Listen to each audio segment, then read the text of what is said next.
Good morning, students. Class 8th.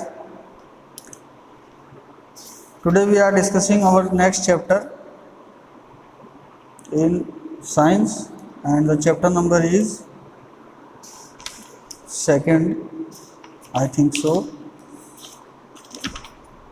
Yes, microorganisms, friends and foe. Second chapter अपन पढ़ने जा रहे हैं, जो है आपके जो सूक्ष्म जीव होते हैं, जो भी बैक्टीरियल हो या वायरस हो या प्रोटोजोन्स हो, ठीक है, उन सब के बारे में अपन पढ़ेंगे। उनसे रिलेटेड डिजीज़ के बारे में स्टडी करेंगे और उनका फिर क्या सिम्टम्स है और क्या उनका बेटर प्रिवेंशन है या जो है हम क्योर कर सकते हैं, उनका इलाज कर सकते हैं, ठीक है। तो चैप्टर इससे पहले अपना फर्स्ट क्रॉप प्रोडक्शन मैनेजमेंट हो चुका था, और metals and non metal chapter number 4 and chapter number 18 pollution of air and water, 3 chapter अपन कर चुके हैं। सेकंड चैप्टर अपन आज स्टार्ट करने जा रहे हैं, फ्रेंड्स माइक्रो ऑर्गेनिजम्स, ठीक है। पेज नंबर 17 पे है, आपकी जो गवर्नमेंट बुक है उसको आप परचेज कर लीजिए और उसी में से इनको पढ़ना है, ठीक है। This is the chapter number 2 micro organisms, ठीक है। अब ये चैप्टर हमें क्या बताता है, देखिए सबसे पहले अपन बात करते हैं माइक्रो ऑर्गेनिजम्स के बारे में। माइक्रो ऑर्गेनिजम्स क्या होते हैं? देखो, जो भी यूनिसेलुलर ऑर्गेनिजम्स हैं, ठीक है, कुछ ऐसे होते हैं जो हमारे को आंखों से दिखाई दे जाते हैं, और कुछ बहुत ही सूक्ष्म होते हैं, माइक्रोस्कोपिक होते हैं, मतलब कि माइक्रोस्कोप से देखने पे ही हमें दिखाई देते हैं, और उनके भी अलग अलग टाइप्स हैं, ठीक है। उनके अलग अलग कैरियर्स हैं, वो हो सकता है पानी में रहते हो सकता है किसी अदर ऑर्गेनिजम्स के अंदर रहते हो, ठीक है, और वो अलग अलग टाइप के हो सकते हैं, ठीक है। और क्या क्या हमारे लिए नुकसान पहुंचा सकते हैं, वही हम इस चैप्टर में पढ़ेंगे। तो सबसे पहले बात करते हैं, microorganisms are classified into 4 major groups, ठीक है। 4 मुख्य भागों में इनको बांटा गया है, एंड दीज ग्रुप्स आर, सबसे पहला है बैक्टीरिया, जिसको अपन बोलते हैं जीवाणु हिंदी में। सेकंड इज फंगी, और थर्ड है प्रोटोजोआ, और फोर्थ है एल्गे। इसके अलावा भी है वायरसेस, विषाणु टाइप के जो है सूक्ष्म जीव भी पाए जाते हैं इस प्रकृति के अंदर। तो माइक्रो ऑर्गेनिजम्स क्या है? Normally other living organisms around us and we normally can not see, जिन्हें हम देख नहीं सकते हैं, बहुत ही छोटे, बहुत ही सूक्ष्म होते हैं, उन्हीं को अपन बोलते हैं माइक्रो ऑर्गेनिजम्स या माइक्रोब्स, सूक्ष्म जीव। और इनको 4 भागों में बांटा गया है, बैक्टीरिया, फंगी, प्रोटोजोआ और एल्गे। एक वायरस है, वो एक अलग टाइप का माइक्रोब्स होता है, उसके बारे में भी अपन स्टडी करेंगे, ठीक है। तो सबसे पहले अपन बात करते हैं वायरसेस के बारे में कि विषाणु क्या होते हैं।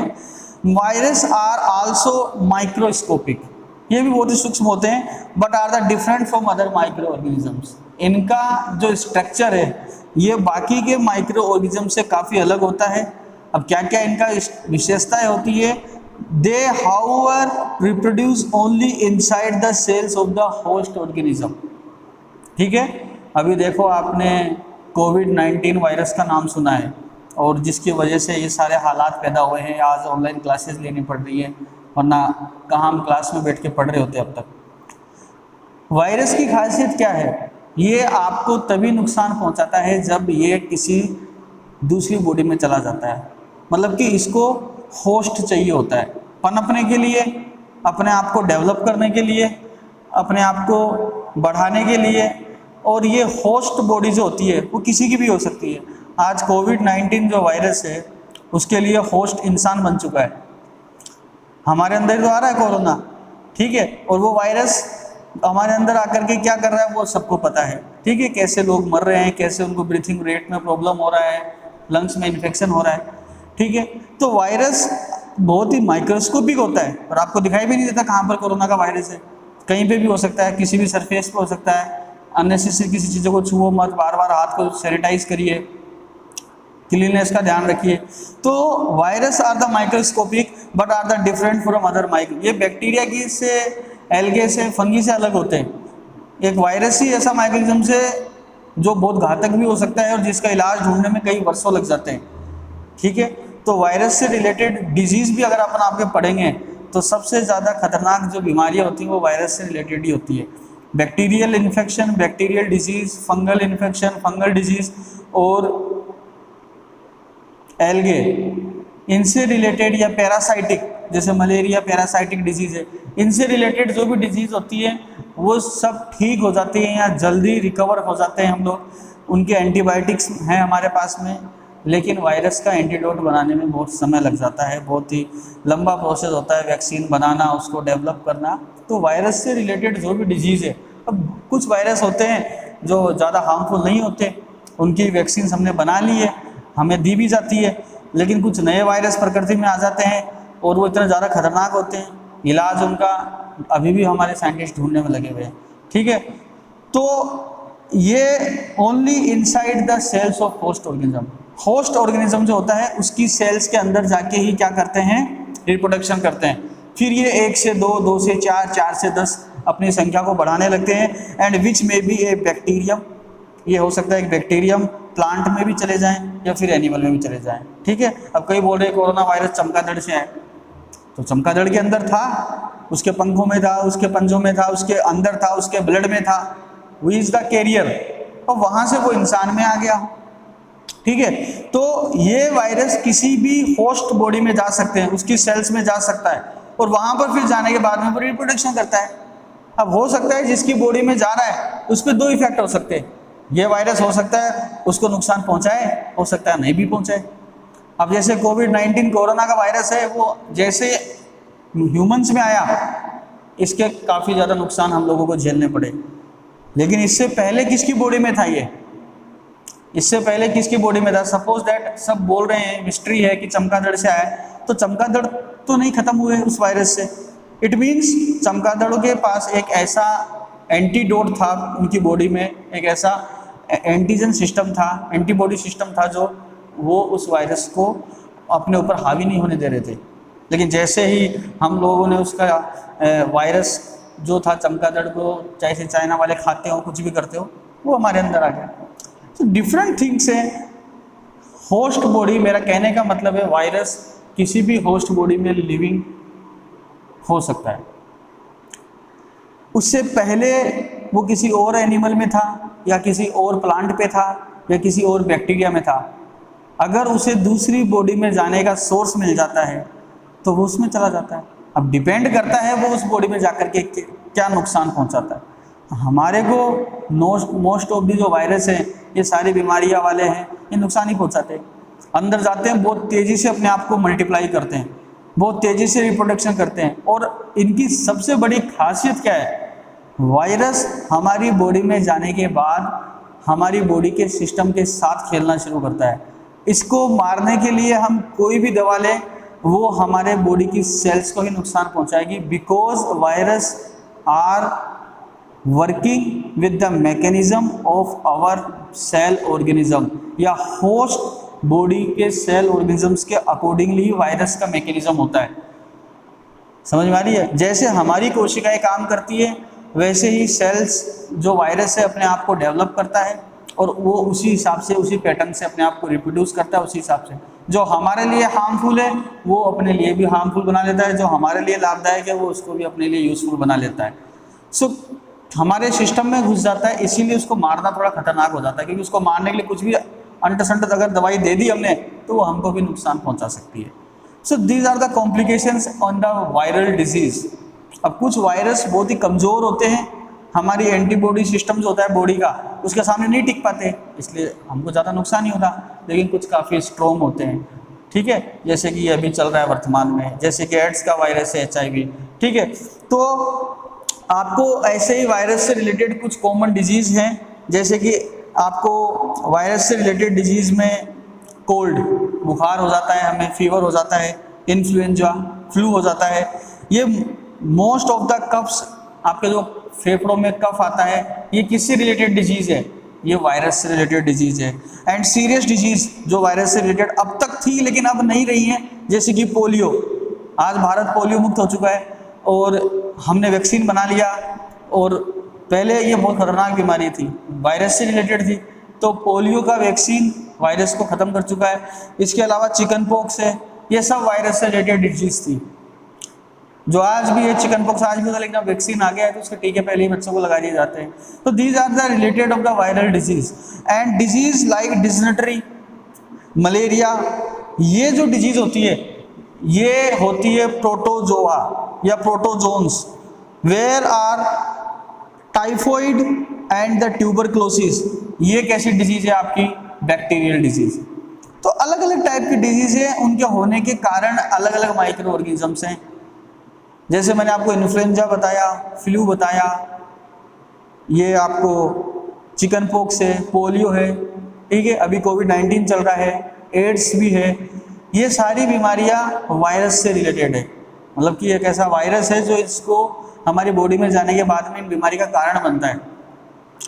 किसी को मलेरिया हो जाता है, किसी को टाइफाइड हो जाता है, ये टाइफाइड है, ये सब प्रोटोजोन से रिलेटेड डिजीज है, ठीक है। प्रोटोजोन्स भी अलग टाइप के माइक्रो ऑर्गेनिजम्स होते हैं, छोटे छोटे जीव होते हैं अलग अलग टाइप के, इनके नाम है, इनका क्लासिफिकेशन भी इसी तरीके से किया गया है।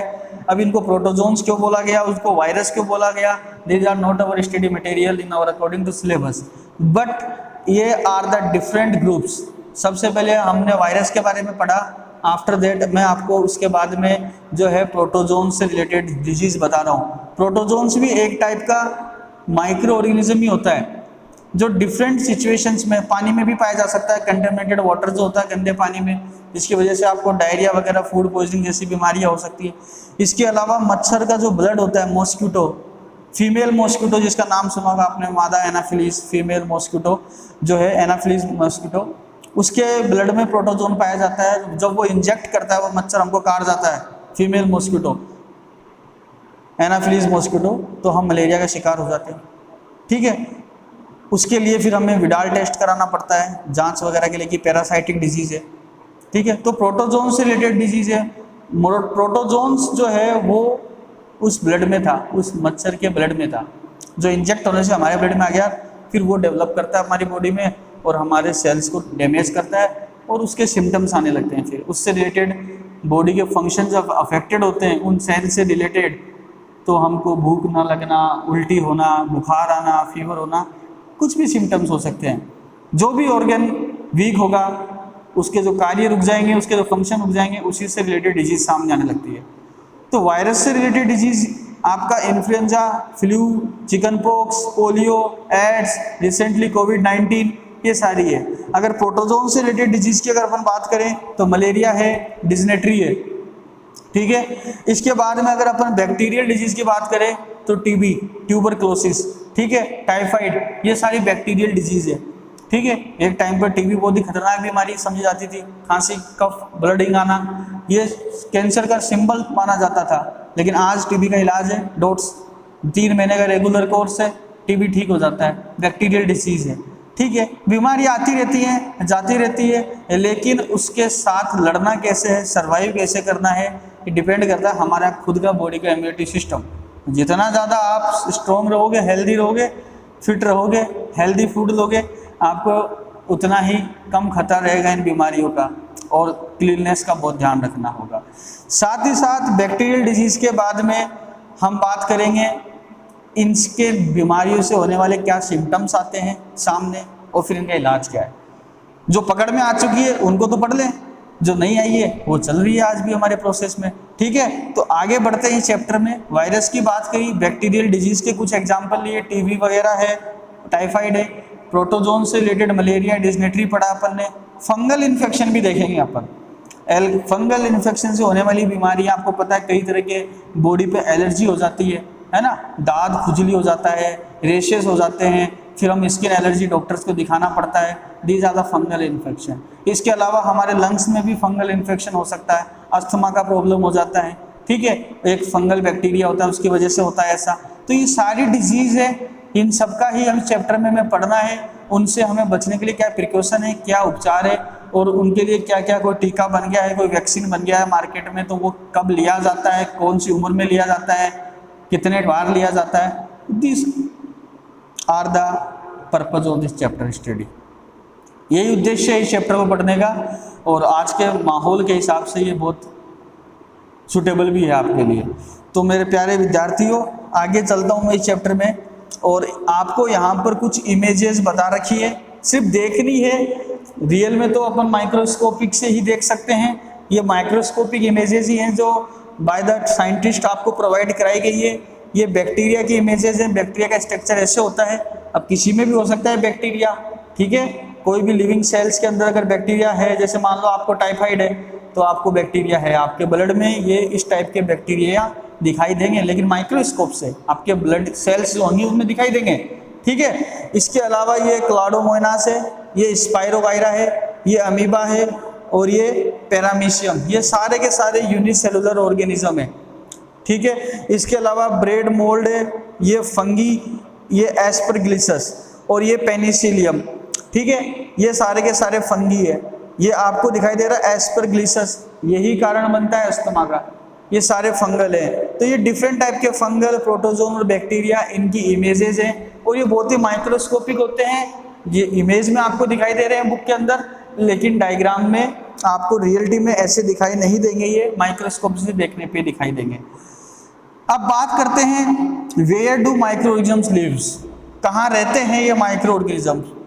तो माइक्रो ऑर्गेनिजम्स आपके सिंगल सेल्ड एक कोशिकीय जीव जैसे कि बैक्टीरिया या कुछ एल्गे या प्रोटोजोआ, या फिर मल्टी सेलुलर जैसे कि कुछ एल्गे और कुछ फंगी मल्टी सेलुलर भी होते हैं। Most of the micro organism single celled होते हैं, लेकिन कुछ एल्गे और फंगी ऐसे होते हैं जो मल्टी सेलुलर, जिनमें एक से ज़्यादा डिफरेंट टाइप की सेल्स पाई जाती है। और ये ऑल टाइप्स ऑफ एनवायरमेंटल, किसी भी टाइप के वातावरण में ये सर्वाइव कर जाते हैं, रह सकते हैं। Ranging from ice cold climate to hot spring and desert to marshy land, मतलब कि एकदम बर्फीली जगह जहां पर बहुत ठंडा तापमान है, मतलब Antarctica, Arctica, south pole, north pole की तरफ आप चले जाओ, ऐसे एनवायरनमेंट में भी ये सर्वाइव कर जाते हैं। रेगिस्तान हो, डेजर्ट हो, कंटीली झाड़ियाँ हो या मॉडरेट टेम्परेचर हो, कैसा भी क्लाइमेट हो, ये माइक्रो ऑर्गेनिजम्स की विशेषताएं होती हैं कि ये हर एनवायरनमेंट को अपने अकॉर्डिंग सूटेबल बना लेते हैं। और सबसे खतरनाक तो होता है वायरस, ठीक है। हम लोग अभी थोड़े दिनों पहले चर्चा करते थे, जब फरवरी में कोरोना आया था कि मई जून की गर्मी आएगी तो कोविड मर जाएगा, गर्मी में मर जाएगा, नहीं मरा, अब वापस से सर्दी आने वाली है, ठीक है। तो एनी एनवायरमेंटल ये सर्वाइव कर जाते हैं, ये इनकी विशेषताएं हैं। And they are also found inside the bodies of animals including humans. और कहाँ मिल सकते हैं, कहाँ रहते हैं? ये ह्यूमंस की बॉडी में भी चले जाते हैं, एनिमल्स की बॉडी में भी सर्वाइव कर सकते हैं, किसी प्लांट के ऊपर सर्वाइव कर सकते हैं, पानी के अंदर सर्वाइव कर सकते हैं, हवा के अंदर हो सकता है, किसी सरफेस पे हो सकता है, कहीं पे भी सर्वाइव कर सकते हैं। लेकिन वायरस की एक विशेषता है प्यारे विद्यार्थियों, वायरस की कैरेक्टरिस्टिक्स क्या है कि वो कहीं पर भी हो, अगर वो किसी सरफेस पे है, अगर वो किसी पानी में है या हवा में है, वो रिप्रोड्यूस नहीं कर सकता, वो अपने आप को बढ़ा नहीं सकता। वो बढ़ाएगा तभी अपने आप को जब उसको कोई होस्ट बॉडी मिलेगा, मतलब कि वो किसी दूसरी बॉडी में घुस जाएगा, चाहे से वो किसी जानवर की हो, चाहे से वो किसी इंसान की बॉडी हो। अगर वो किसी होस्ट बॉडी में चला गया तो फिर वो अपने आप को रिप्रोड्यूस करेगा, लेकिन जब तक वो बाहर है, ठीक है, नॉन लिविंग थिंग्स के कांटेक्ट में है, तब तक वो अपने आप को डेवलप नहीं कर सकता। ये उसकी खासियत है, ठीक है। लेकिन वो पड़ा रहेगा, वो घंटों, दिनों, सालों तक उस जगह पर पड़ा रहता है, सर्वाइव अपने आप को करने की उसमें क्षमता होती है। और जैसे ही हम उसके कांटेक्ट में आए, by touch, by air, by water या by other fleshy eating animals, किसी भी मांसाहारी जानवर का सेवन किया अगर उसमें था, कैसे भी अगर वो हमारी बॉडी में आ गया तो फिर दिक्कत है, क्योंकि मरता नहीं है वायरस कभी, उसकी ग्रोथ रुक जाती है बाहर, लेकिन जैसे ही वो होस्ट बॉडी में जाएगा वो ग्रोथ स्टार्ट कर देगा, अपनी डेवलप करेगा, और फिर हमारे फंक्शंस खराब होने लगते हैं बॉडी के। तो कहानी समझ में आ रही होगी आपको कि कहाँ रह सकते हैं और कैसे एनवायरनमेंट में रह सकते हैं। एनी एनवायरनमेंट इज सूटेबल, ठीक है। एंड माइक्रो ऑर्गेनिजम्स एंड अस। अब नेक्स्ट टॉपिक क्या है हमारे लिए, माइक्रो ऑर्गेनिजम्स का महत्व तो क्या है। मैं ये नहीं कह रहा कि सारे माइक्रो ऑर्गेनिजम्स हमारे लिए नुकसानदायक है, कुछ अच्छे भी हैं, फ्रेंडली भी हैं, उनके भी बारे में पढ़ेंगे, लेकिन मोस्ट ऑफ दी जो बीमारियां फैलाते हैं वो ज़्यादा ज़रूरी है। तो micro organisms play an important role in our life, हमारे डेली और दैनिक जीवन में बहुत ही इंपॉर्टेंट रोल प्ले करते हैं। Some of them are beneficial in many ways, बहुत से तरीकों से हमारे लिए कुछ लाभदायक है तो कुछ डिजीज बीमारियों के कारण भी बनते हैं। ठीक है, अब जो लाभदायक है वो देखिए कौन कौन से। आपने कभी नोटिस किया कि हमारे कई काम होते हैं, जैसे कि आप दही बनाते हैं तो रात को दूध में थोड़ा सा कर्ड डालते हैं, गुनगुना दूध, और सुबह तक दही जम जाता है। ऐसा क्या होता है कि वो दही जम जाता है। ठीक है, हम ब्रेड बनाते हैं, पाव बनाते हैं, ठीक है, या जब हम सुबह इडली का बैटर पानी में छाछ में, खट्टी छाछ में घोल करके रख देते हैं और शाम को जब बनाते हैं तो इडली फूली भी मिलती है हमारे को। ठीक है, तो वो जो स्पॉन्जीनेस आता है ब्रेड में, आपका बर्गर वगैरह जो भी पाव होता है उसमें, कर्ड में, ये सब ये रिएक्शंस, ये चेंजेस कैसे होते हैं? ये बैक्टीरिया जो माइक्रो ऑर्गेनिजम्स होते हैं उनकी वजह से होते हैं। समझ में आ रहा है? ये बैक्टीरिया अंदर रिएक्शन करते हैं, ठीक है, और फिर उससे वो उसमें बेकिंग का काम करते हैं। तो अच्छे हैं, हमारे लिए फ्रेंडली है। अगर ये बैक्टीरिया अपने एक्शन नहीं करेंगे तो दूध का दही नहीं बनेगा, वो सुबह तक लिक्विड बना रहेगा।